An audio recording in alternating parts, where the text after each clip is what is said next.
मेरे प्यारे बच्चों, यूपी बोर्ड एग्जाम प्रिपरेशन के तहत हम लोग निर्देशांक ज्योमेट्री पढ़ रहे हैं, जो कि 5 नंबर का चैप्टर है बच्चों। 5 नंबर चैप्टर है। इसमें क्या क्वेश्चन पूछे जाते हैं, किस तरीके से क्वेश्चन पूछे जाते हैं, उनको हम कैसे आसानी से हल करें, इन सब के बारे में हम लोग डिस्कस करने जा रहे हैं बच्चों। और सब ढेर सारी जानकारी के लिए पेपर कैसे सॉल्व करना है, कैसे हमें नंबर गेन करना है, और कैसे हम जो है ट्रिकी मेथड से किसी चीज़ को समझ सकें, तो और एक महीने में कैसे हम बेहतर रिजल्ट ला सकें, इस सब को जानने के लिए एसके सर के यूट्यूब चैनल, एसके सर की क्लासेस चैनल को सब्सक्राइब करें और लाइक करें। इससे अधिक से अधिक बच्चों तक हमारा कंटेंट पहुंच सके, वो अधिक से अधिक बच्चे लाभान्वित हो सके। चलो बच्चों, आओ हम देखते हैं निर्देशांक ज्योमेट्री जो 5 नंबर का चैप्टर है। बच्चों देखो, ये जो हमने यहाँ पर आपको देखो रेखाएं खींची है ऊर्ध्वाधर, और देखो रेखाएं खींची गई हैं, और जो यहाँ पर रेखाएं खींची गई हैं इसमें 4 भागों में बटा हुआ आपको दिख रहा है पूरा मामला। देखो दिख रहा है ना बच्चों। तो यहाँ पर देखते हैं हम लोग क्या होता है। चलिए देखो, जो बेटा ये वाली भुजा होती है, जो बड़ी रेखा होती है, इसे हम लोग क्या बोलते हैं, भुज। क्या बोलते हैं, भुज।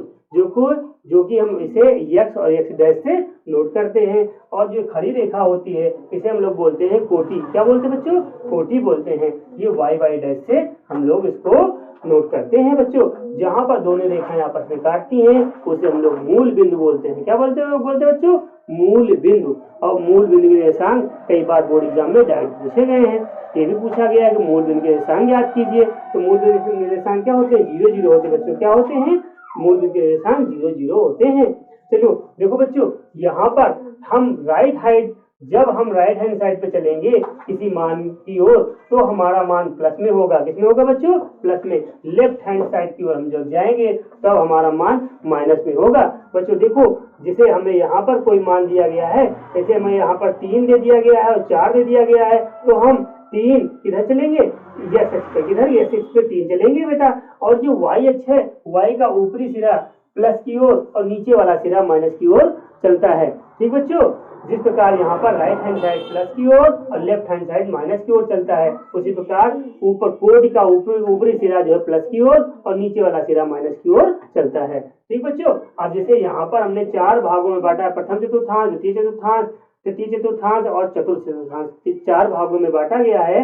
तो देखो बेटा, प्रथम चतुर्थांश में क्या होता है कि प्लस प्लस क्या आता है बच्चों, प्लस प्लस आता है। ठीक है, जैसे कोई हमें बिंदु दे दिया गया है, निर्देशांक ज्योमेट्री का मतलब है कोई चीज कामा में लिखा जाए। किसमें लिखा जाए, कामा में लिखा जाए। जैसे यहाँ पर हमने लिखा, तो ये देखो ये 5 और ये 4 हो गया, तो देखो ये कामा में लिख दिया, निर्देशांक ज्योमेट्री को शो करता है। ये x है और ये क्या है हमारा, y है। पहला अक्षर x होता है, दूसरा क्या होता है हमारा, y होता है। अब बच्चों ऐसे पूछा गया कि 5 और 4 किस चतुर्थांश में स्थित है, तो देखो दोनों बच्चे प्लस प्लस में है ना, तो दोनों किसमें जाएंगे, प्रथम चतुर्थांश। किसमें जाएंगे बच्चों, प्रथम चतुर्थांश में जाएंगे। अब देखो यहाँ पर अगर हमसे कोई क्वेश्चन दूसरा पूछ लिया जाए कि -3 या 4 किस चतुर्थांश में जाएंगे, तो देखो बच्चों -3 और माइनस प्लस का मामला है, तो माइनस प्लस किसमें जाएगा, द्वितीय चतुर्थांश में। किसमें जाएगा बच्चों, द्वितीय चतुर्थांश में।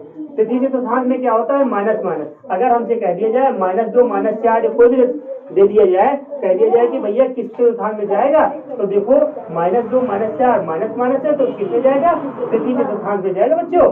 किसमें जाएगा, तृतीय चतुर्थांश में जाएगा बच्चों। और कोई चीज जैसे कह दिया इन्होंने कि 2 कामा जो है कह दिया -4 किस चतुर्थांश में जाएगा, तो बच्चों किसमें जाएगा, चतुर्थ चतुर्थांश में जाएगा।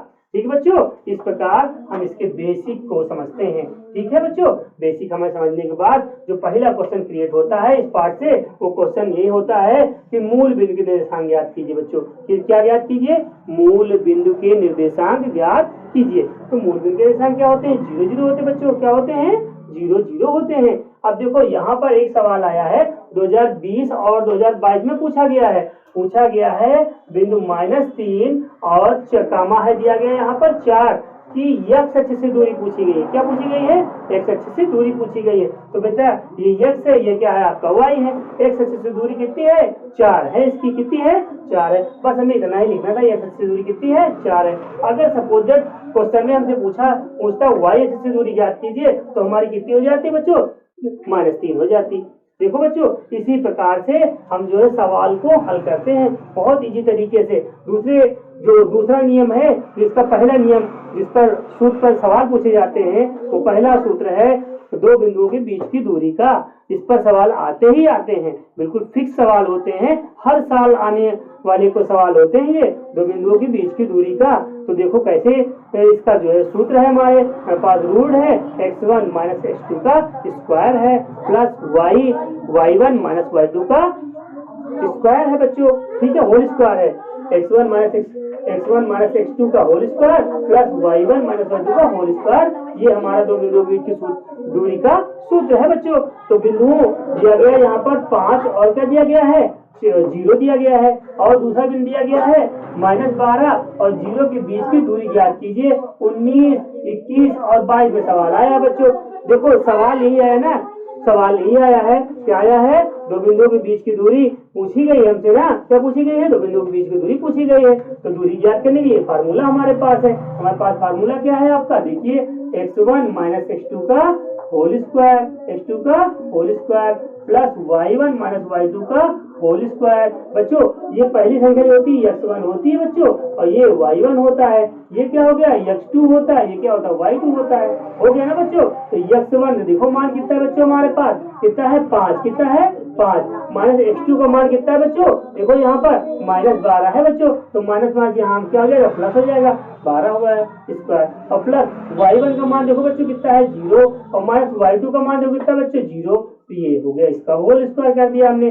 तो ये देखो 5 और 12 होने कितना हुआ बच्चों, 17, कितना हो गया 17 हो गया बेटा, और ये क्या हो गया 0 हुआ, क्या हुआ वो 0 हुआ, 0 को स्क्वायर करेंगे तो 0 ही रहेगा, उससे कोई मतलब ही नहीं है। और प्लस 0 का स्क्वायर बेटा, तो 17 का स्क्वायर देखो बेटा, 17 के स्क्वायर ऐसे लिख देंगे, 0 के स्क्वायर का मतलब 0 ही होता है, उसको कोई मतलब ही नहीं है। तो 17 के स्क्वायर जब करेंगे तो 289 होता है बच्चों, क्या होता है 289 का जो वर्गमूल निकालेंगे, रूट लगा हुआ है, कितना है बच्चों 17, तो 17 इकाई यही हमारा क्या हो गया, आंसर हो गया बच्चों, क्या हो गया, यही हमारा आंसर हो गया।